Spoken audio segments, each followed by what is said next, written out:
there, people of the internet. My name is Robertta, Bobbie, and this is Heartfelt with Bobbie. Today I have two guests with me, Muyu and Jagero. They're not new to the podcast. You guys know them. You know their faces. Today we're discussing something very somber. There's nothing to smile about. Yeah. We're in the thick of 16 days of activism, which began yesterday on the 25th of November. And it's going all the way up to 10th December. We have a Femicide march coming on, and this is the best opportune time for us to discuss why men are killing women. Well, I know this topic is very eruptive, and I know so many of you will get angry at me about some of the opinions we'll share here. But I think I'm asking you today, give us the heart to just listen to us, listen to what we have to say, because I want this episode to be jam-packed with information. I want us to learn together, to learn to listen, to understand better, so that we're leaving this conversation with the mindset of improving ourselves to see how we can reduce. Because if femicide, hai affect tu wale watu inafanikia, inatu affect sisi wote in one way or another. Whether you know someone who has been involved in domestic violence, whether you know someone who has been killed at the hands of a man, it's important that we have this discussion. Our women are being killed, and it's a real problem. Karibu sana Jagero and Muyu. Thank you guys so much for joining me for the conversation.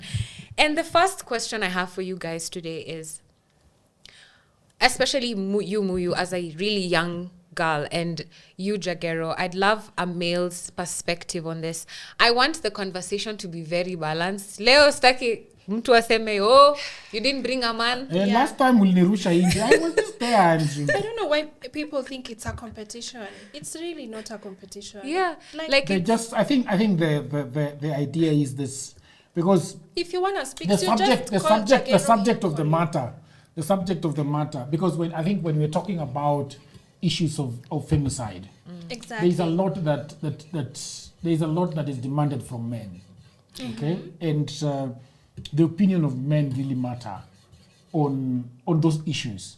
You see, on the issues, like for example, issues of rape. It does. Yeah. Most of the time it is the men doing the raping, correct? Yes. And the defiling. So my first question is, this is why it's important that I had both of you here today. I want to hear your perspectives. I want you to...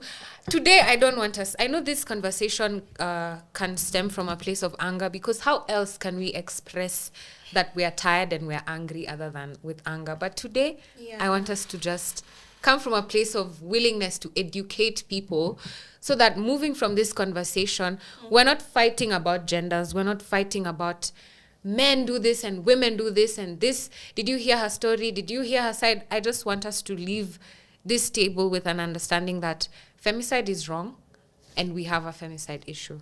So what does femicide mean to you as a young woman, and you, Jagero, as a man? How do you understand it? What have you heard about it? What is it? Femicide ni nini? And do you think it's a real problem, or are we just making this stuff up? Who wants to go first? I'll go first. There's a lot of fine. There's a lot of fire in you, Mui. Let's just define femicide as well before we start. So femicide is just the killing of women based off, discrimination. And most of the times, especially in the African setting, it stems from gender-based violence. And a lot of the femicide cases that are happening, actually, majority of the cases are intimate partners, or just people that you have some sort of relationship with. So the people that are actually killing women are not so far off. It's actually right within your circle, and there's a lot of things and a lot of factors that contribute to this that we'll keep exploring as we go along, but that's just basic meaning for somebody who might maybe not understand really the term femicide. When I was researching about this subject, I came across something that was very confusing for me. I don't know whether you guys also understand it. Not all murders of women are femicide. Femicide specifically is the killing of women because they are women. So at what point do you kill a woman and it is not femicide? Okay, so Jana, I watched a feature on CNN and they were discussing this. I think I shared a video with you. They were discussing femicide and they're saying how every day 140 women are killed.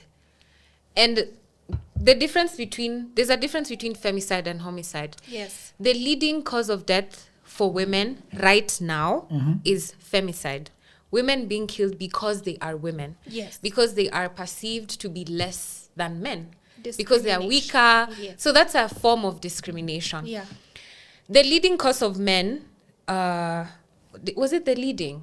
I can't remember if I said leading. Sorry if I'm wrong, but we can just check it. The leading cause of the death of men is homicide. So, which means the men are also killing the men. So then, what is homicide? So homicide is the killing of someone, not because of who Gender. they are, not because of gender. Not discriminating them based off of things, of anything, not because of religion, not because of Gender, not because of sex, not because of identity, not because of ethnicity. It's just the killing. Yeah. But now where we draw the distinction is when there's I'm killing you.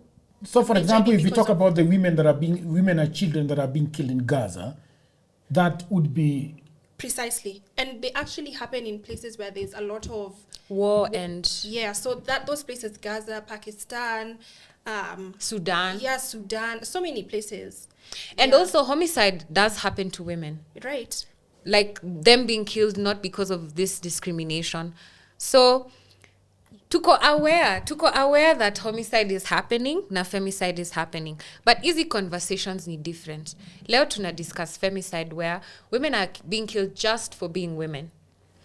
And if you compare the cases, remember, disclaimer, this is not a competition of who's killing who more, because at the end of the day, we don't want anyone to be killed. Exactly. We don't want the men to be killed. We don't want the women to be killed. Yes. So this conversation is coming from a place of we need all of us to stand up together and realize that femicide is an issue. Women are actually being killed for who they are. So is this a conversation we can have? And the reason I asked you, Jagero, as a man to explain like how you understand femicide is because every time us women stand up to speak and say, you're killing us, there's always a man coming in with the conversation of, even us were killed. Even us were being killed. Even us were being... Even us, there's violence. Even us were being hurt. Right. And we're trying to say, okay, we hear you, but stop bringing this conversation to mute what we are trying to say. It's like munaileta sazile si tumeleta yetu do to fight. It's actually like the Black Lives Matter movement, and then all lives matter, blue lives matter. Exactly. Hey, so the other day I had a very healthy argument with my wife about the things that we are supposed to be teaching our daughter. Right. About life. And there is something that she told me that it is very confusing to her, while on the other hand the girls she's supposed to tell the girl that you should be doing whatever you want to do and nobody should touch you. You should go into a man's house and you can sleep on the couch. In fact, I don't know whether I told you this situation, this thing. Well, that was. I think that's a different case. I think we will be discussing about it later on. It's about it's the issue of danger and how to avoid danger as a woman. That I think a conversation. That's a whole other topic. Whole other conversation that we can talk about. Absolutely, yeah. But I think I have said it so many times in this podcast, especially when I'm talking with Ricks about the violence, because I grew up in violence. Violence against women. I grew up in that violence. Like, my mother was battered in front of me several times, countless times. And my father battered my mother and battered us at the same time. You see? So, you could call it a culture of violence against people, against weaker people. You see? So, because these same men, they don't fight other men. Yeah. They don't fight the strong men. They don't fight their bosses. And I like they come home and beat their wives. I remember there is a time that two of my cousins, my brother and my cousin, came together to beat their wives. What? Like they agreed. That we are going to beat them up. And that's to and, show and, you. and they just a minute. And then they chased them away from the home. You see?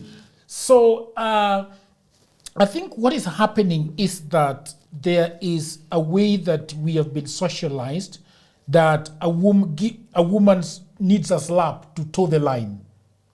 You know? But a slap generates another slap, and the reaction from that slap can generate death. Yes. You see? Yes. So mbona unanichapa? Yeah. And then the woman, for some reason, gets angry and fights back. And because the man is strong, then we have got a case of violence that leads to death. So for me, and when Muyu asked me whether I have ever beaten someone or a woman, did you ask whether it's a beaten a woman? If you've hit a woman. If you've acted maliciously with, violently in a malicious way. Yeah, and I was telling you no. And this is what I usually say myself, is that there are people that are having ghosts from their families. They grew up in violence. And they knew that the only way of solving something is through violence. Okay? So they saw their mothers being beaten, they go ahead and beat their own wives. They saw women being slandered in the streets, and they go and do that to the women. But for me, I think that yes, you are brought up that way. Yes, you were brought up that way. But I think sometimes as a man or as a human being, you take steps back and decide how do I want to live my life? Because sometimes it's an excuse to want to live your life the way your father lived his life. Because for you, what is your life? How does history then judge you? Because, for example, I decided that I'm not going to batter my wife. Yeah. All right? I decided that I'm not going to be. I have never beaten my daughter. You see, and some people say that spoil the. Right. Like I usually say, my daughter has never broken anything in the house. We have just always talked about anything. Like I will leave the tiniest of things on the table and I will come and get it. Maya will never touch anything that she knows this is daddy's thing, and she recognizes that I do filming and I do production. Right. Anything she sees, even when they bring things from Jumia that are wrapped in boxes, she will wait for me. When I unwrap it, she will ask for the box. You see, there is a time I was so angry at my wife. The very first time that I came close to hitting her. I don't know what we were arguing about. You see, but for some reason, I just flashed back on how my mother used to be helpless. You see, so in the village, you leave your own village and goes to other people's village. And you become a wife there. You cannot go back to your place, whatever happens here, because of the embarrassment that you're going to bring to the other village. Some families even tell you just stay, Yes. Yeah, so however much whatever violence you're going through, you cannot leave, because also you have your kids there. So for me, what I usually say to men who have take time and think through things. You see, just think through things. Think through, who is Bobbie? When you look at Bobbie, are you just seeing a woman? Are you just seeing somebody that is weak? Are you just seeing breasts that you can pull? Are you just seeing hair that you can pull? What are you seeing? Because I believe that sometimes you get women that can really excite you. You can talk with them. You can have amazing conversation with them. You can spy intellectually. But then some other people see women and they just see something else. So I think for us men, what we need to do is to think through those things. And these things really, my daughter is coming of age. She's 10. Yeah. She's at that age. And everything else is a reality. You know? I was watching, I'm wrapping up. No, it's okay. I was watching. It's okay. I was watching a Netflix series. It's on now. 900 Days Without Annabelle. It's a Spanish documentary. She was picked from the streets by kidnappers. Okay? These kidnappers were just broke men that were looking for somebody to kidnap. Then they're just driving around in a van and they see a nice woman jogging and they just pounce on her and put her in a van and drive off with her into the night. When they realize that, shit, we have a woman who has seen our faces, who has seen our number plate, and we have nowhere to place her. So now they decide, okay, this woman, we have to kill her. So they killed her and started extorting the family. And they knew she was dead.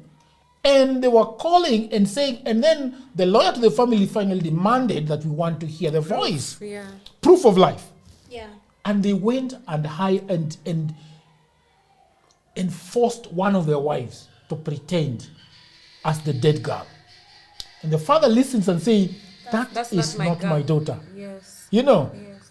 So you can imagine that these people, they might have seen men when they were roaming around with the van. See, waliona wanaume. Yes. But who's the target? Yeah. So they target, and then, so what I was getting into is that the mother called a press conference, the family called a press conference and said that if you are the mother of these kidnappers and you know them, please tell your sons to release our daughter. Okay? If you are the wife to these kidnappers, please tell your husband to release our daughter. You see? And then the police finally decided that we are going to play the voice of the kidnappers on radio and TV. And that's how they were caught. Wow. You see? So I think that while there is hurt, you having been violated and you feel that the way to life is violating other people, but if you took 2 steps back, you realize that you can do better. It's true. I hope that you're enjoying this program. Over the last 15 years, I have been working online for clients in America, in Europe, and all over the world. And that is why it pains me a lot when I see a lot of African brothers and sisters saying that they do not have a job. Now, this is the problem. A lot of people are trying to look for a job in 2024 in their own town, in their own country, in their local area. Now, the truth is, there are no jobs in Africa, at least not so many jobs. The good news is that we have internet these days. We have a tablet, we have a computer, we have a phone, and that means that we can do a lot of jobs, and those jobs are online. That is why over the last 4 years I've been writing a book that is called Digital Goldmine. It is a book that explains to you how you can earn money online. The 18 hustles that I've chosen are basically for Africans, because what happens when you are doing online jobs is that payment is usually a problem. So these 18 side hustles that I have put together in this book, you can be paid very well and very conveniently. Okay, so the book is only 1,000 Kenya shillings. That is about $10. You can buy it in Kenya using paybill number. You can buy it online from anywhere in the world using a credit or a debit card. All the information about this book is in the description below. And if you have a brother, you have a wife, you have a husband, you have a friend who is sitting at home and watching Netflix, please do buy this book for them. If you are the one sitting at home and watching Netflix and have nothing to do, please buy this book and your life is gonna change forever. Because I have been doing this online and I've been traveling and I've been enjoying myself and having a lot of fun. So thank you very much, and now back to programming. How do you usually see this violence? Like, for example, have you faced a near femicide situation? Yes, I have. I have been in situations where I have been abused by men. Yeah. Physically. Well, also emotionally and, financially, and hizo zingine. But today we're talking about, domestic violence. Fortunately, I have never been violated, like, physically by men that I do not know. And I think I say fortunately very lightly, because on the other end, it's very unfortunate that my abusers were people that I knew, people that I trusted, people that I loved. Those are the people who beat me to the point that I either almost died or I was so hurt. There's a time I was beaten so badly with a panga, not a panga, a sword. I have so many marks on my body. There's a time I was being trolled for for having ugly marks on my legs. And there were so many comments on Twitter, ude miguu zake zimezeeka, blah, blah, blah. And I was going through the comments and I was thinking, you know, nobody here knows that I have those marks because I was beaten with, it was a sword because it was double-sided. And this person who was beating me, I don't know if the intention was to kill me. It would have probably gotten there if I wasn't saved in time. But it's like they just see red. Okay, I ended up... It was so horrible because I was not even taken to I was cut all over my body. And they hid me in the house because now you know you can't go to the hospital. If you go, you have to say where you got the marks from. And it's from a family member. So my family protected this guy. It's so difficult to talk about because it's like, why would you guys do that? Why would you protect the abuser over the little girl who clearly Anyway, when nilishindwa sana kukana hiyo pain after now 2 days because I was being hidden in the house. Now, you know, such open wounds, they start to like rot and stuff. So now I had to go to the hospital. When I went to the hospital, the nurse said they're not going to treat me until I'm honest about where I got these marks from. Yeah. I had to cook this story about being mugged and stuff. And they said, no, then you have to go report. Yeah. And they called Karao to, you know, say, do you need help? They really asked me a million times, but I was there with a family member who was backing up my lie about being beaten by thugs. Anyway, nearly end up kupona and all. And I've also been with an abusive ex who beat me up really, really badly. So when we speak about these stories, as a woman especially, hizi si story tunatoa from hearsay. Hizi ni stories zimetufanyikia. Hizi ni vitu zimefanikia marafiki zangu, mamangu, mabeshte zetu, cousins wetu. I have cousins who've been killed by men. And these men were their intimate partners. Some of them get away with it because, you know, they're rich or they're in the ni watu makarao, ni influential people. So the stories, sometimes you even feel helpless because you're fighting against a system that was not set up for you. Nobody's going to help you. By the time you go to report, I've been in the police station. I've said this here before. I've been in the police station when a 7-year-old girl was brought from being defiled by a 35-year-old man. And the women, it was a domestic violence office within the police station. And these women who this little girl was brought to were mocking her. They were saying, unajua squeezy wasichana wa squeezy wamemea matiti, wanakatia au ndo wanaenda kukatia au wanaume. So was she so they were asking, was she I think we should put a disclaimer before this conversation begins, like on the screen. Trigger warning for like rape and abuse, so that someone who can't hold this conversation. And I was there and the women were laughing. The women were the ones who were laughing. Hawa wasichana wa squeezy wanamea matiti wanaenda wanakatia wababa wakubwa. It took for a man to come and say, stop talking like that. For them to stop. And the little girl was there. So what does that girl walk out of that space with? First of all, she knows reporting is a waste of time. Nobody will ever listen to me. And listen, I've talked about fight or flight here also, how your body reacts differently to trauma. It doesn't matter how learned, how smart, how rich, how exposed you are. When you're at the face of death, when you're facing danger directly, you have no control of how your body reacts. You could be abused and you can't even tell anyone. And you're a CEO.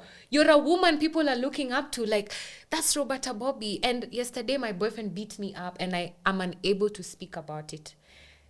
Iyo kufanya hizi conversations isikuwe important. Do inafanya tufike hiyo space yenye people are scared to come out. And it's not just the women who are scared. The men are scared as well. The men are also being abused. Remember the conversation we had about men being raped and sodomized? Especially the man in Mombasa. Exactly. And I was having this conversation in another forum and I was asking, okay, fine. Women are being abused. Men are being abused. The common factor is that we're all being abused by men. how come when sissy women, we stand up and we start talking about femicide, the same men who are also being abused by other men, by the way, are standing up to fight us on this? It's like gaslighting us to make us think like there's no femicide issue.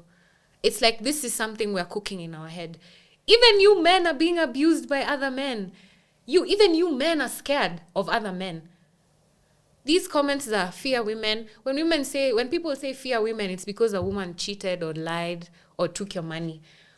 When women are saying fear men, it's because you guys actually kill us. Like, we're dying from these small arguments or disagreements, or and there's always a justification or an explanation. I want to hear both stories. What did she do? Okay, what is going to justify someone else being killed?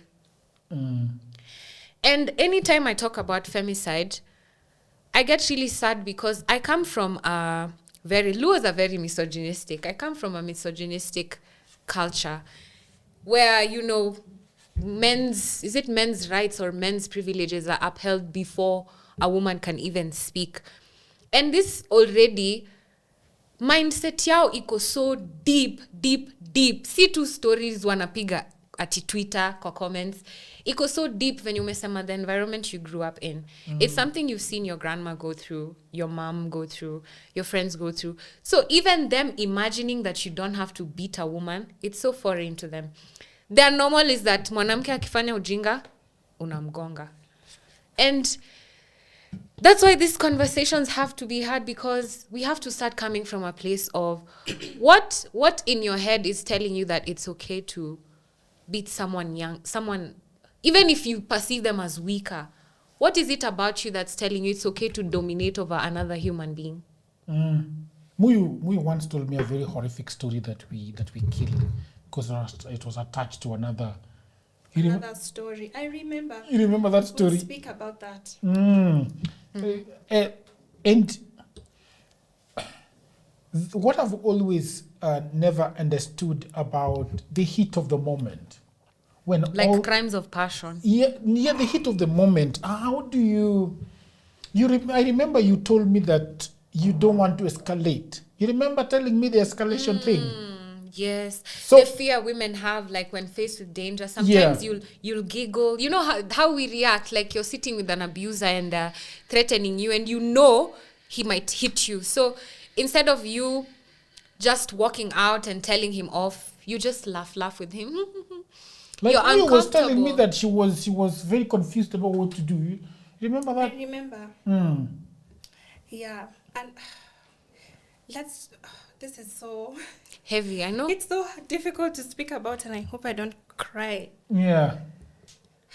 So, statistics have shown a lot of things. I think a report was done by the UN saying that every 10 minutes, 5 women are killed. 10 women? Yes, every 5 minutes. And this is by the UN, and of course, majority being from Africa. And another report by the World Health Organization was saying that 1 in 3 women have experienced some sort of physical or sexual abuse. 1 in 3 women is a huge number. That's a very big statistic. And it's almost safe to say that nearly all women have experienced some sort of abuse, physical. And in this very moment, I'm speaking about physical and sexual abuse. So when you spoke about where you come from, actually, there was another research done, and it said that Migori, I don't know what is the dominating ethnicity in Migori, but 51% of abuse, physical and sexual abuse, or rather gender-based violence and domestic violence, is from that area. I don't know what is there, but what culture. I would say, and it's femicide, as we can see, is not now an individualized matter. It's not an individualized experience.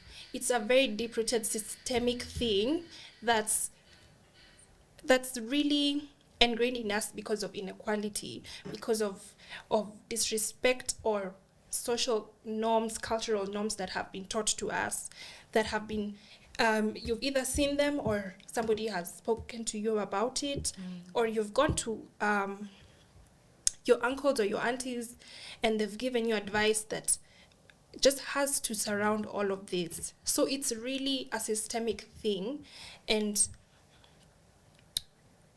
for it to for us to begin to see some change in this femicide thing, we need to handle the issue from the root.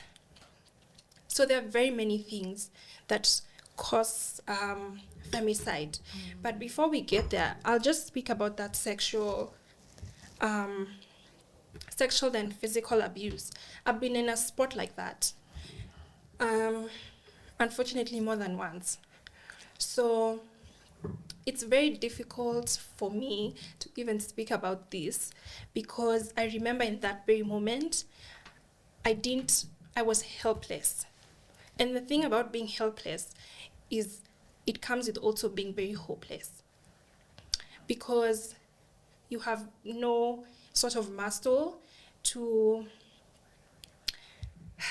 fight for yourself, yeah? And I remember I've actually seen another guy who told me, huwezi nishinda nguvu, you know? And it just goes to show a lot of these things that I've experienced. So for me, it was sexual abuse when I was much younger. I think I was around 11. That was my first encounter. Yes, I was 11. That was, I think, the very first time I ever experienced something that was very inappropriate. And this was somebody who was employed by my parents. They used to be our driver, you know, taking us to school and whatnot. And then the other one is a bit of a long story, which came much later in my life, which I won't really go into details, but I saw my life flash right before my eyes. And it came with also, I was beaten in that whole thing. And I remember thinking, now from here, where do I go? From here, what do I do? And then there's also the guilt that comes with it. And shame. And the shame. And I ask myself, so if I go and tell so-and-so, what will they ask me? Perhaps they'll ask me, what was I wearing? Did I suggest? Why did you take yourself there? Did I lead him on? Could I have sent the wrong message? So everything, I'll just be blamed. So there's a lot of sitting in a lot of shame and thinking. It's very difficult to speak about these things. And it breaks my heart so much when people on the internet people on the internet can be very insensitive and take their phone and think that it's a competition. And people think that when we're speaking about these things, it's to sort of negate the fact that they're also being abused. I think for there to be a lot of changes, laws are not enough, unfortunately. We can make all the laws in the world, and of course it's a good thing. Like Mexico introduced, I think it was in 2012, they introduced femicide as a crime on its own in their penal code, which is something that we don't have, which also makes it harder for our judicial system to actually, implement or to handle these matters, because it's not recognized as a crime on its own. How do you think that criminalizing on its own is better? Because if you say that homicide is a crime, and you also say that femicide is a crime, so as a lawyer, how would you differentiate the two? Here's the difference. In court? Here's the difference. That's a great question. Assuming you're married, not even assuming, for your situation, you're married, so you beat Julie today, you beat her tomorrow, and then the next day you kill her. And you go to court, and because femicide is not recognized as femicide, you'll just be given the standard, which is at the death penalty for any murders, premeditated murders. In as much as there have not been any executions for a while now. But if you look at femicide, we'll charge you on 2 crimes. Discrimination, which is covered in Article 20, I don't know if it's 27, but the Constitution of Kenya speaks to discrimination, gender, ethnicity, religion, sex, everything. So you'll be charged, there's first, that one that comes with gender, and then of course, now you've also murdered somebody. So of course we expect that your charges will be higher. Okay. Right? So we can say to a certain extent, she'll be receiving the justice that she deserves. God forbid a situation like that happens. Because like it's recognized. Yes, and it also helps. Yeah. And so then it is basically a higher sentence. Exactly. If they can prove that the killing of this person was because of femicide and discrimination or gender violence. And it also makes the judicial system implementation very, very smooth and direct, because if the police go to school, I guess, to be trained, to know what is a crime, how to handle it and everything. When you go to the police station and you report this as a femicide case, if it's been recorded in the penal code, then they know what to do. Directly. They know exactly where to go. In fact, I think South Africa has changed their own femicide now cases. In court, it becomes a fast-track case. What do you mean by fast-track? Direct and smooth. We can say that. Yeah. Or it goes directly to, or it can go directly to the high. In our case, perhaps directly to the High Court. It doesn't necessarily have to start, or even the Court of Appeal. It doesn't necessarily have to start from the magistrate's court. Although I'm not sure if Kenyans handle murders in magistrate courts, but this is Kenya. But if this is what is put in our penal code, when police and people in the judicial system are trained specifically, and there's a distinction between it's just a homicide and this is just a femicide, then there's also better implementation, and that's the downside. Because even when we report cases of femicide, we go to court, we prove this and this, and we prove the other. It's like it means nothing. Yeah, but then I want to ask you a specific question based on the issue that you sent to me on WhatsApp, the Elias thing. And Florence and Elias. Yeah. So I don't know the details of the case properly, but they disagreed and she was stabbed by Elias 18 times or more, I think. Yes, that's what I read on the papers. Yeah. And she had her fingers cut off. Oh, that's the lady. Yeah. Yes. Oh, I've seen that thing. Yeah. So in as far as the laws are concerned, this is not treated as a femicide because there is no death. Yes, because there is no death. So then it is treated as discrimination. No, it's and gender violence if we have that law. Gender violence, and we can also say, even when you go to court, what was the intention behind it? Was it with the intention to cause, gruesome bodily harm or death, which is most of the time put on the same table? Because I think if you are stabbing somebody 18 times, you want to kill them. Precisely. So what is that charge in court, if you know?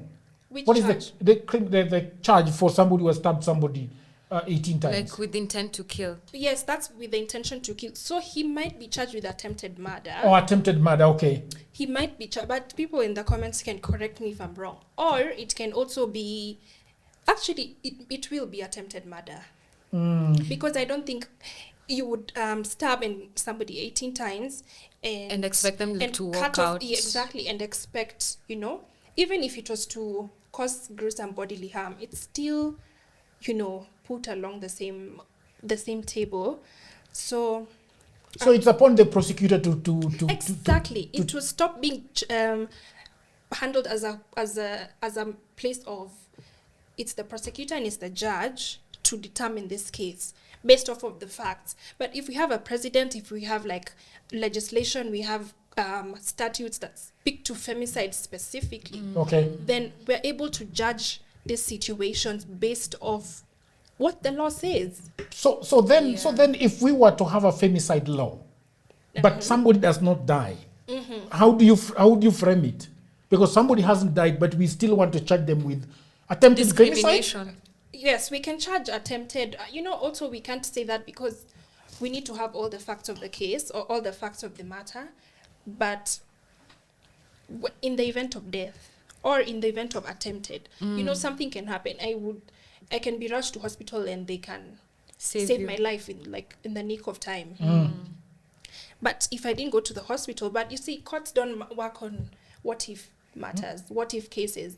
They work on, they work with evidence, what has been presented, the facts of the case, the intention, and of course now the act itself. So it makes it it's a great area in Kenya right now. And that's why countries such as South Africa and Mexico have seen that it's important to have these things separate, because then it also helps the judicial system implement these things and justice to be served quicker, better, and not just you murdered somebody and the best you're given is, life. Attempted murder is how long do they serve?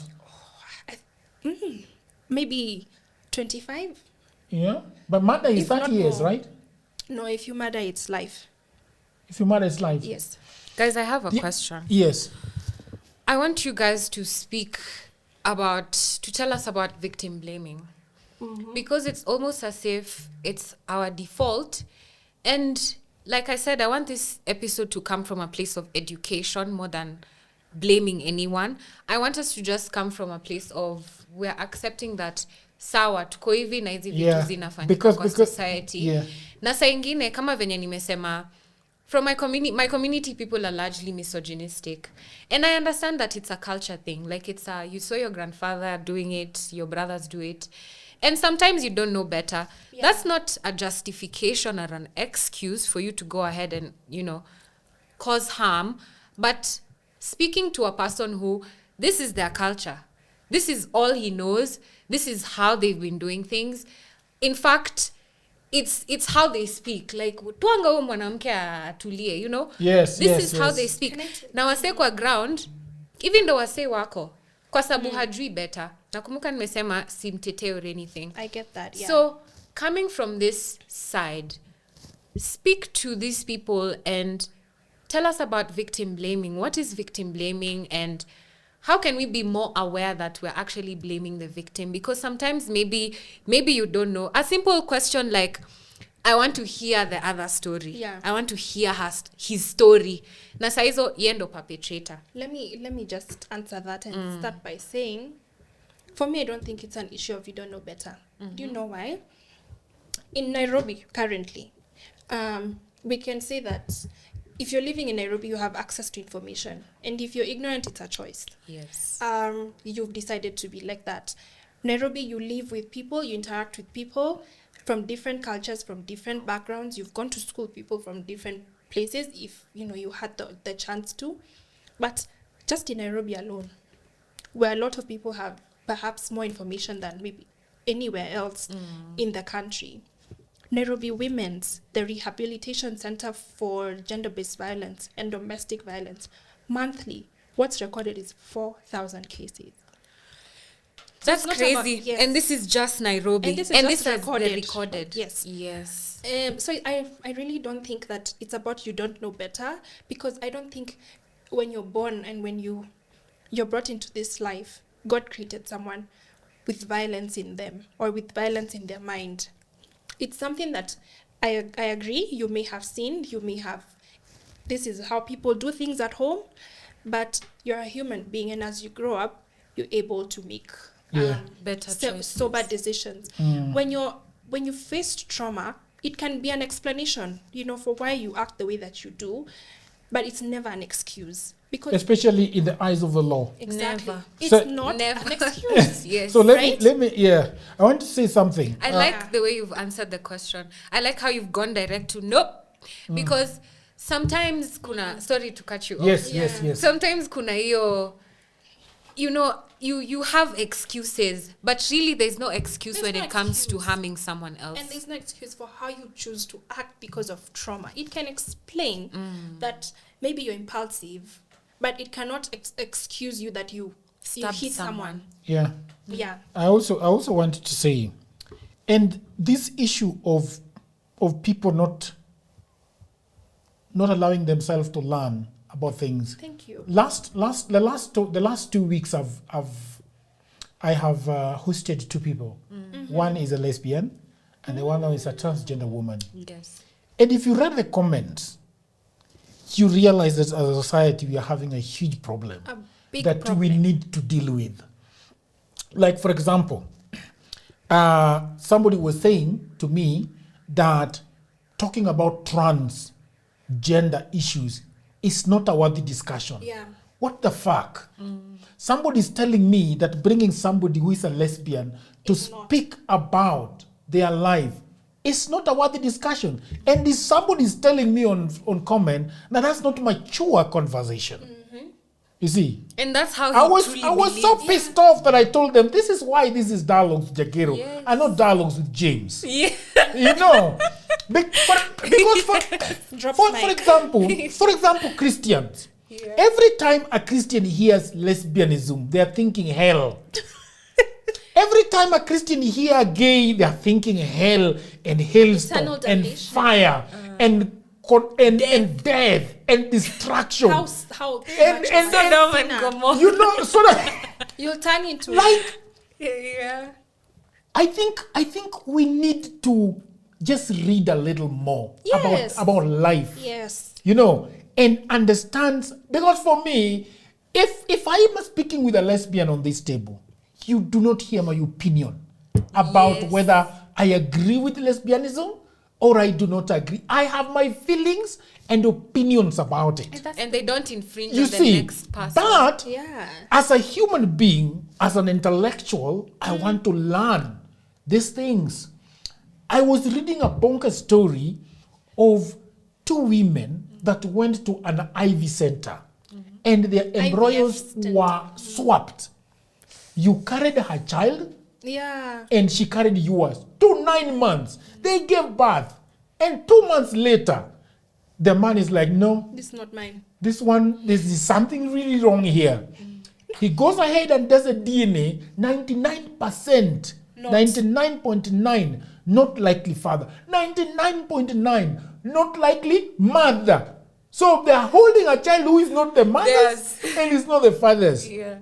You see, for a man who doesn't want to know better, would have killed that woman for cheating. Yes. For doing some crazy things. Yeah. So maybe what I always say as men, let us go and read about these issues. Go read about women. Go read about men. Talk to women. Talk to women. In your life. Okay, understand. Me, I've got so many problems I have with women. The way they operate, generally. Okay? Yeah. And also, I think one of the things that we should also talk about is walking away when you feel that you don't want to belong there. Yeah. Or you think unwanted. If you are a man and you feel that this woman no longer loves me, go. You know, she has eaten my money, whatever. Do you want prison time or you want to walk away and look for another woman to have a good life with? I think just think about it for 2 minutes. What I would want to do is to have another life with another woman and not get into a situation whereby it's too bad. Yeah. You see? Yeah. I was having a serious conversation with, when I was coming from Kampala, what somebody was being left behind, you know, and I was telling this driver, surely you have left this place late. You were supposed to be getting out of the 6:30. Here is 7:30. Mbona wewe utaki kuwait? Na wewe sisi tumekaa kwa hii basi tukikungoja. Mbona wewe utaki kuwait for somebody else? Yeah. Ya kwamba hiyo saa yako ikifika wewe lazima utoke. You know? But if somebody is late, you don't want to need to wait. Yeah. So I think as men and women, we should learn that if a situation is not good for me, I always say, if something is not working for me, that relationship, I just walk away from it. Yes. There is no need of sticking around and doing crazy things there. Yeah. And sometimes I ask myself, what is the worst that can happen if you leave? You always bounce back. You always bounce back. Like there's a guy I met in Kampala, and he was telling me that in 2 years ago, I was stuck in this city. I didn't even have fare to go to Nigeria. I sat down, calmed myself, and said, what can I do? Now the guy is living so large in Kampala. Wow. He took his life back and started doing things for himself. Yeah. The question I wanted to ask you, Muyu and Bobbie, is again, based on victim blaming. Because, and I was telling you that I was having a conversation with my wife about our daughter. Oh, yeah. You remember? You didn't finish that story yet. I thought that was too early in the conversation. Okay. So I decided to bring it later. Later, okay. And this is an issue of safety. Yes. Wow. Issue of safety. Like the balance of when do you advise the woman and when do you take, so that we can also take accountability. Yeah. And the exact question that that my wife and I pose to ourselves is, our daughter is being taken to Zanzibar by a man. Okay? All right? And so, does our daughter understand why this man is offering this trip? Yes. Okay? When she reaches Zanzibar, in a far-off island, and she's lying on the sofa, and this man wants sex. And she doesn't want And she doesn't want sex. And my wife and I were discussing whether, what is on the table? Why are we going to Zanzibar? Why are you taking your plane and paying $1,600 for the two of us, and then paying another $1,200 or $1,800 for a 6-star hotel? What is the deal? Yes. You see? Yes, because the sexual innuendo is always there in the conversation. Yeah. And I like that you asked that question, because my next question was about, like, who is responsible when? So I want to talk about, to answer your question, because this is something that happens a lot. Let me even simplify it. Wacha hata Zanzibar. Alinisaidia na chai tafadhali. Wacha hata kwenda Zanzibar. Sometimes you go to a man's house. You know, you guys have been talking for a while. You like each other. Maybe you've not had the conversation on sex, like you've not given sex a go ahead, but you're getting to know each other. You've gone on a couple dates and he says, come over, let's Netflix and chill. Yes. Right. There's, at the back of your mind, there's the sexual innuendo. There's the, if you go to a man's house, this is what people say in the comment, actually, when we have this discussion. Yeah. Why would you go to a man's house kama uendi kutoa suruali? Hey. What are you doing there? But then there's also the other, can I have some more, please? There's also the other end of the... Thank you, Ali. Thank you, Ali. There's also the other end of the conversation where it's, I have been around men who are not like that. Yeah. Men who are respectful, understanding, kind. Whether they want, a man at the end of the day wants sex from you, whether he marries you or whether he's just katiaring you for now for fun. Marriage is just like access to sex forever. Or for a long period. That was his reason for marriage. Did I tell you that? One of the reasons, right? But it is, I think it's a fair reason. It's a valid reason. And it's a okay reason. As long as you know the conversation has been had. It stayed the whole time. No, it didn't. It stayed for a while and then it stopped. It stayed for a while? Yeah. But yours is, now you're going to ember there, it's blinking. Ama the charge imeisha. So how I'd like to approach this conversation is, I think it's everyone's responsibility. Let's stop acting like, for now, for our safety as women, I'm not blaming women. I'm not saying it's your fault for being raped, but it's almost as if these men have shown us self-discipline ni ngumu kidogo. They can rape you if you're in a space with them and they are thinking about sex. Rape is probably on the table. So if I had a daughter and I was having this conversation with her, it's almost as if all these safety tips will go to her. But you see, at the end of the other side of the spectrum, it's what we're also trying to say in this domestic violence and femicide conversation is, listen, we've been taking precautions since birth. We go home early, we dress appropriately, we communicate where we are going, we have cameras, we have weapons. Have I shown you guys my key holder for my house? I'll show you in a bit. We take all this precaution. There's this lady who was murdered last week. I don't know if you guys saw this story. I forget her name. She was going on a run. It was in the US. She was going on a run. Oh, really? Yeah.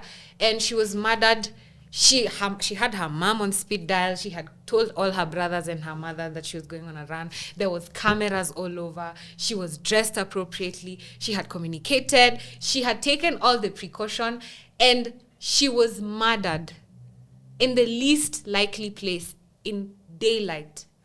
So you see, you can keep giving us all these rules. Don't go to a man's house.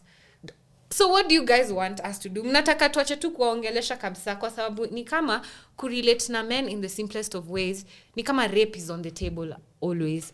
Ni kama sexual violence is always on the table. I have been friends with men who have never tried to do anything with me when I spend time in their homes. And I have also been around men who are the opposite of that. Yeah. But it's almost as if there's no precaution I can take as a woman. I've been told all the rules, you know, carry a weapon. Sijui where with your brother. Pepper spray. Tase. Tuko nadi tasers. Tuko nadi saini maybe tupate licenses a gun. Ni nini mnataka tufanye? Because it's almost as if you guys are telling us, not telling us, showing us, no precaution is enough. Because what do you say about a 7-year-old baby who was defiled by a man? What do you say about a 95-year-old shosho who last week who was raped to death by a relative? I can't remember if it was the nephew or... What do you say? Because... Shame on you. Everywhere we are being preached for. It's us who are being preached to, you know, be safe, take precaution, don't go here, don't eat this, don't be around men, don't be... But still we're being killed. So what do you want us to do now? I think what I would say is a lot of this stems from entitlement. The minute somebody feels entitled to having your body and it stems from a lot of entitlement. And from seeing you as an object. Exactly, and the objectifying, such that you'll find these are the major reasons for femicide. It's in the cultural norms where beating women or, you know, violence against women is so acceptable. I was watching a BBC interview, and the ones that go undercover, and they were saying, you know, we have to lazima tuchape bibi zetu. I remember that interview. Yeah, they have to learn. They have to know lazima ndo akwe laini, I don't know what. And I was asking myself, it just goes to show that these things have become so acceptable. And these were men sitting in those jobless corners, drinking the cheap liquor and going home to beat their wives. And those are the major reasons. Cultural things, a lot of financial stress, such that now you're so dependent on a man where you have too much to lose if you get out. You have 6 kids, where you're going 6 kids, you have no income, you have no name for yourself, you have nothing to sustain your life, you have nothing to even support your children. So you say, let me just stick around, and you allow for these things to continue growing, and you create very unhealthy environments even for your children, because your children will also begin to see that it's okay for my mom to be hit, and you'll have a daughter, and your daughter will know, when I make a mistake, my husband has to hit me. And you'll have a son, and your son will know, if my wife laughs in the wrong way, I'm gonna slap her. And that's how we continue making this cycle such a vicious thing, such that there's no end to it. Because you might think you're helping, you might think you're stopping, you might think you're staying for the children, you might think you're securing their life, but you're causing more damage than you think. Because you'll stay fine, they'll go to the best schools, they'll probably be bought for cars and have a really nice lifestyle, but at the heart of who they are, who really are you producing to this world? You're showing them it's okay. Right? And you're showing them that it's absolutely normal. And something that to another trajectory that I'm seeing, there's a lot of mental illness. So most of the time, when it goes maybe unnoticed or unaddressed, you know, it also leads to a lot of violent behaviors. So again, I'm hoping that with time, men can also be open to speak about their mental health and their mental state, such that it's okay to say, leave me alone. I don't want to talk today. I feel like shit. Don't come into the house and beat your wife black and blue. And truly, you know that the fight is within you. So when it comes to this whole victim blaming thing, and how you see like I'm hearing him say the way he's trying to raise his daughter. I have seen it at home. When I used to want to go to sleepovers, and I thought about this when we said we're going to have this discussion, I used to have this close friend, and her mom was a single mom. When I say I want to go for a sleepover there, my parents were almost like, okay, because it was just the mom and her, and a very little brother, and of course the nanny. But I want to go to maybe a cousin's house, but there's a father, and there's a brother, and there's a cousin. They're older. My dad won't accept. My mom won't accept. It's because we all know, even if we're not talking about it, the undertone, we know. I didn't notice at that time. And the undertone, because my mom used to ask me, very recently, actually, last year, I wanted to go for a sleepover. And my mom is asking me, so who is in this house? So is like the father there? Is Kuna like uncle? Is there cousin? Do they have brothers? It is so real. Yeah. That even your you're afraid of even your nephews. You're even afraid. Can I tell you something? It's so ridiculous because I feel like as parents, perhaps they feel scared of having this conversation, like telling you to directly. Your face, your cousin could Can I tell you guys something? Yes. When I was going to Kampala, I went with Julie to Kampala. Yes. When I went to leave my daughter with my sister, I asked her specifically, can you be sleeping with her in your bed? Oh. Yeah. For fear. Your parents, did your parents fear very close family friends? Oh, yes. Mimi, my mom never actually allowed me to go on sleepovers ever. Girls. My mom never let men sleep in our home. Now that I think about it, I think my mom really did like her due diligence. She never let anyone, and if we travel, she always slept with us all the time. The room, in the same bed even, because sometimes you can be in different beds, but like there's a weirdo cousin who you don't, and let me tell you, and abuse, you don't notice. Exactly. Abuse it's not always violent, and then it's not always open. It doesn't start as I'll come and rape you. No, it just starts as you'll find the cousin is playing video games with your daughter. Anamuonesha too. Very innocent. Video games? Come and sit here, I show you. Or, they hang out, they're watching TV together. Then it will start by, like, then it graduates from here to, very small gestures, and then ananza kumbaia gifts, ananza kumcoerce. By the time your daughter is being abused, you know why she's feeling a lot of shame and guilt? It's because Uncle X is a nice guy. He gives me gifts. He lets me play his PS. He takes me out to eat chips and chicken. It's never violent. The grooming is very subtle and very sometimes romantic. And they groom the people around you too. Yes. They have to be prepared for the moment. Even the parents. Speak up. Even the parents, like this is why there's so many talks, especially right now, about parents being very involved in their kids' lives, because it's very important that your daughter, especially, and even your sons, let's not neglect the small boys as well. It's very important that your kid is able to come to you and tell you exactly what is happening. And the groomers are not only men. Do you know most of men's first sexual experiences are from their housemates? Right. Do you know, I've seen that at home with my mom. I can have my friend over, maybe she's coming to sleep, and she'll make it very clear.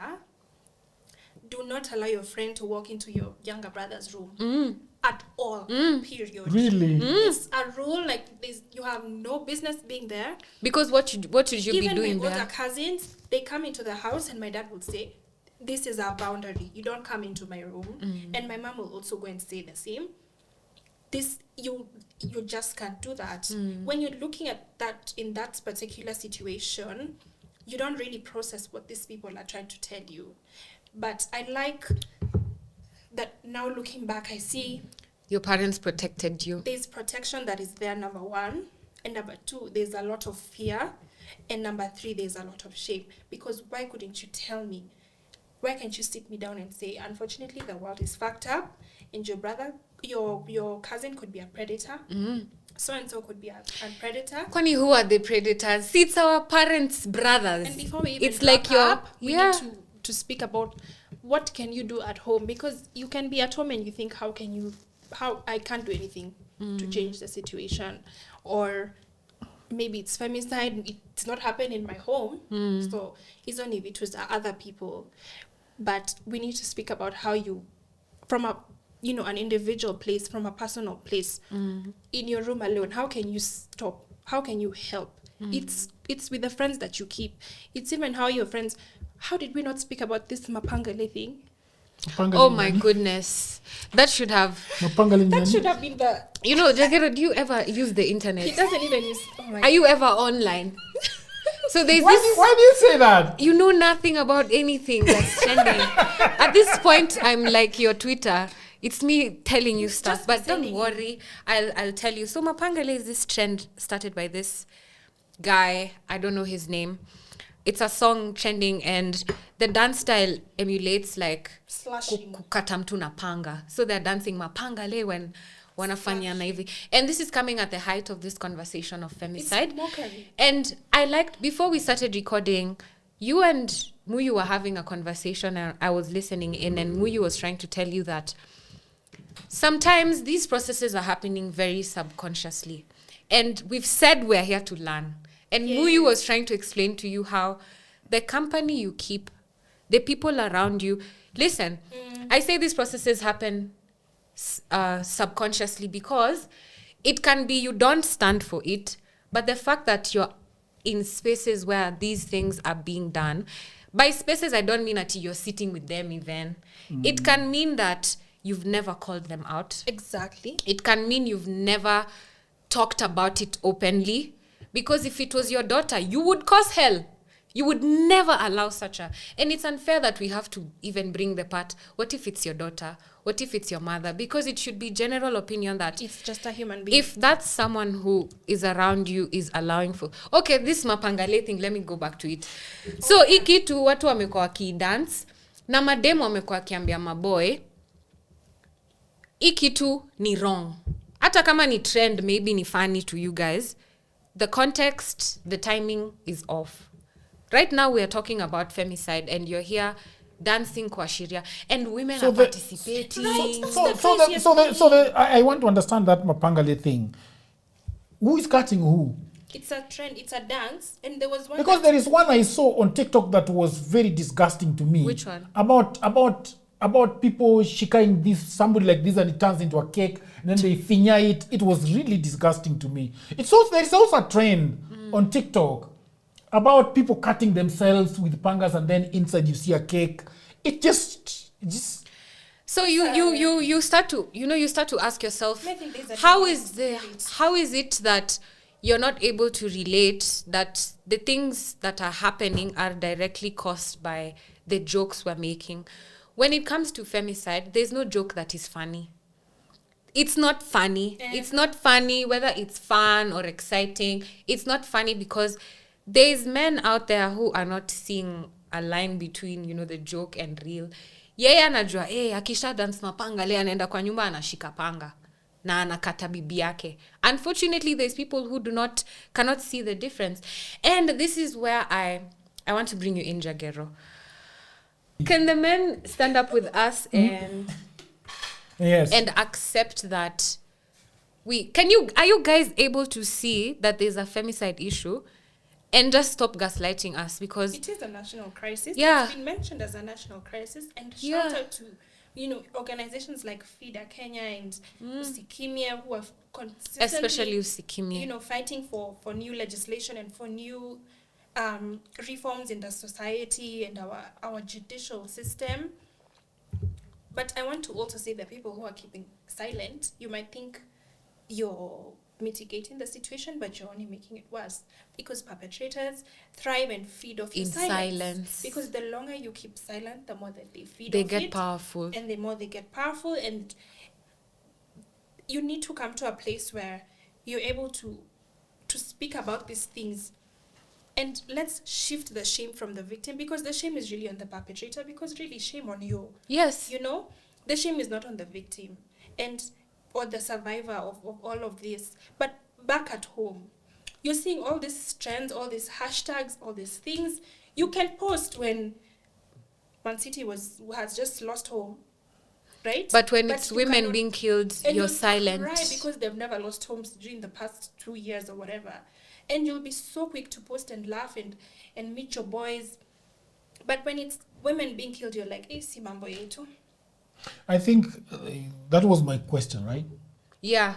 I was asking, how can men see it's a problem? And how do we appeal to you guys to stand with us? Because this conversation is for unity. I think it's for help us. When we're talking, speak with us. Like Jagero, when you see, I'm march. telling you there's a femicide issue.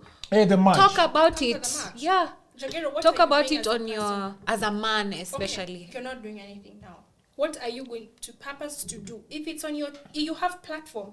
You have platform, you have TikTok, you have Instagram, you have Facebook, you have YouTube, you have platform to share. You're a famous guy. I think that. And I want to tell the people in the comment section that this is not a competition, and this is not we're not fighting. We're not fighting. And let me tell you something. If you have any thoughts that are going to, perhaps you think that it's okay what's happening, please go and argue with your ancestors and just leave the comment section for people who want to do better, want to learn, people who want to do better, people who are not bitter like you, and people who genuinely look out for information, because it just shows how low of a person you are, how, for lack of a better word, you've just chosen to remain in that state where you think that men are better than women, or you think it's a constant fight, or when we speak about our issues, or we speak about the inequality that people face every day,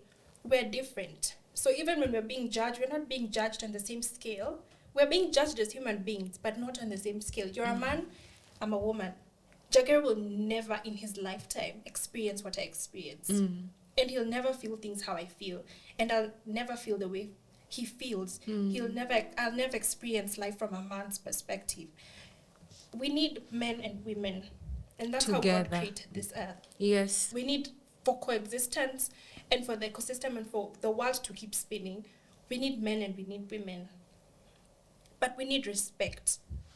We need respect on the front that you're not better than I am and I'm not better than you are. And the moment we come to a place where, as a man, you realize that, fine, I'm a woman, and you don't even need to like me. You don't even need to love me. All you need just to leave do me alone. is just let me be. Yes. If you don't like me, if you don't appreciate what I have to say, scroll. Kwani nimekwambia ubuy bundles when you watch? No, I haven't. Keep scrolling, and you're so pressed because you know what I'm saying is making it's bothering you. Somebody in the comment section on TikTok said, if we keep fighting like this, they'll show us where we belong. And that's a threat. And I've marked that comment. And I'm going to follow through with that comment.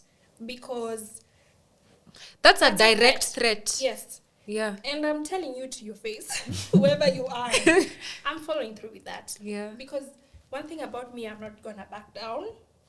And one thing I want women to start doing is showing up for themselves.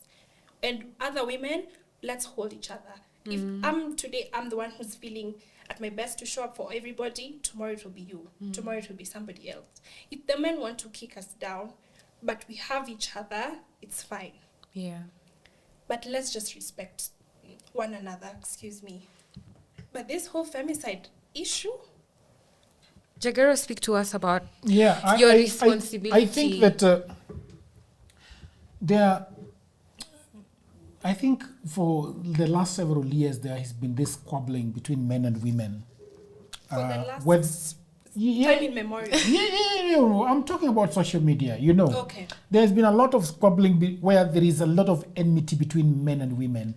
So when a woman speaks, the men will be all over the place saying, like they told you that, see, kuna planet zingine unaweza enda. Yeah. Even you read the comments. And me, I'm asking myself. Listen, this is my time, hey. You went. If you're so pressed to you go. It is my time. Imagine, I'm so uncomfortable. It's my time, Muyu. Yani tunasema respect me. Tunaambiwa tuhame. So what I was saying is there has been a lot of squabbling where a man says something and the women are all over that comment, and the woman says something and the men are all over that comment. Like there is this tug of war. But I think that this one is different. And I think our relationship issues are different from our safety issues. And I think that is, sometimes the line is very blurred. And so when women are speaking of something, or when men are speaking about something, the relationship issue, like if you look at women and men trying to find a man and getting frustrated, there is a war between these genders. We often bundle them together even when issues of femicide and safety crops up. See, so for me, I think that let us have that borderline between our, for lack of a better word, silly relationship squabbles and real safety and life issues. I like that. Okay? So that we know that when we are talking about murder and we're talking about loss of life, it is different from sharing bills. It's different from paying a date. It's totally different. Yeah. This is weightier than the other one. And don't bring your frustration on relationship front into a murder issue. No. You see, and that for me is what I see. Muyu. So that's what for me I see. We need to have that line very clear. Yeah. But when we are talking about murder, it's murder. There's somebody losing their loved one. Talking about violence, it's violence. You see. So let's respect that and do better in terms of just thinking through things. That there are people who are truly suffering. Truly suffering. You know, and that suffering needs to, to tone down a little bit. All right. And I saw somebody posting a long post on Facebook saying that they have seen the video of what truly happened, that the woman wanted to hit with the other guy in the car, and that the Wochi was sleeping with the woman, and lots and lots the one for Elias and I'll show you the video. And lots of other stuff surrounding that issue.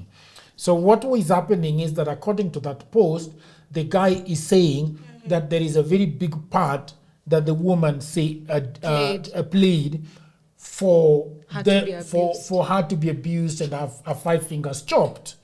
You see, but that takes me back to where I was saying, if you drive to a place, you find out that there is somebody has let you down in one way or the other. I think through it. It's difficult in the spur of the moment, but try, and think through it and say, what is the best thing? Ignite my car, drive off to where I'm supposed to be, and let the situation be. You're a pastor, with a very nice beard. Women will love you. Other women will love you. But imagine going around life for the rest of your life for having stabbed a woman 18 times. 1, 2. That is a real stigma. Hate. That's anger. But it is also a real stigma to your person. Yes. That you are the man who stabbed somebody 18 times. Even women that you are going to relate with after that are going like, this dude, 18 times. Are you going to be trusted with any other woman? It is going to be difficult to be trusted. To be trusted anywhere, really. Yeah. Guys, yes. I want us to close this conversation over here. And I really enjoyed your insights because we've been able to, you see, guys, we're able to have these conversations with different genders and different ages and different backgrounds and not fight about it, because at the end of the day, we all agree that nothing justifies killing someone or harming someone. And none of us want to be killed. None of us want to be killed. There's no way I would be happy if I had Jagero is being abused. There's no way I would be happy if I hear Muyu is being abused. Because it's common sense. Like, if you're angry, walk away. I feel like this conversation, I hope it has helped you to be able to do some introspection on your part. Think about what it is in your mind that allows you to even have an ounce of justification towards crime. Questions that push for victim blaming, asking what was she wearing, where was she going. it's not right. I want to hear the other side of the story. The other side of the story is that kuna mtu amekatwa vidole. Let's start there. Like, what's the issue? Whether she cheated or she lied or she stole, why is it that violence is what we run to? And then we want to start justifying it with other things. And then to make it worse, there's a gender war that's being created. You know, it's like the men against the women. When these killers are wabagui, wakitaka kutua wanatua sisi wote. And the thing is, we need each other. Exactly. Yeah. So I'd like to say, as I close, that men, we need you. We need you guys to listen to us, like to stand with us. And women, we need you, because a lot of women are also misogynistic. We need the women to unlearn these things, to stop staying in situations that are showing their kids, their families, other women, that it's okay to endure abuse for things like Muyu said, lifestyle, money, because on the long run, it affects you. You can have a nice car, but like you're disturbed mentally forever. So please leave us your comments. Tell us what you think about this conversation. Ask us all the questions. We can bring in an expert who can maybe decipher, explain better, because maybe they have better language for, you know, all these things that are happening. Leave your comments. We always read them and we laugh at them together. Tell us what you think. And thank you so much for watching. As you're watching, please share this link with someone else. It's important that we all learn about femicide so that we're able to stand together. Yes. Na saya march mtoke. Ni ma boyfriends wetu. When is the march? On 10th. Can you guys give your handles? Yes, we can. Yes. Oh, follow me everywhere. Roberta Bobbie and Love and Orgasms. And I also want to say about Usikimie. This is an organization run by Jagero Migui. We're going to link it in the description. Please check out her work. She's doing a really, really great job. Support, donate. She helps women and children and men as well, you know, who are going through abuse. Let's have this conversation. Thank you. I'm going to let my panelists tell us where we can find them on social media. Jagero, where you say where we can be found. Do you think I think we know. Yeah, tell us. Follow me on Instagram, mk.muyu. TikTok as well. That's all. I think those are all my handles. I'm not on X. I'm not on Facebook. But follow me on Instagram and TikTok, mk.muyu. Yeah. I think I'm Udur Jagero everywhere. Okay. Right? Yeah. Across. Yeah. If not, it's Jagero.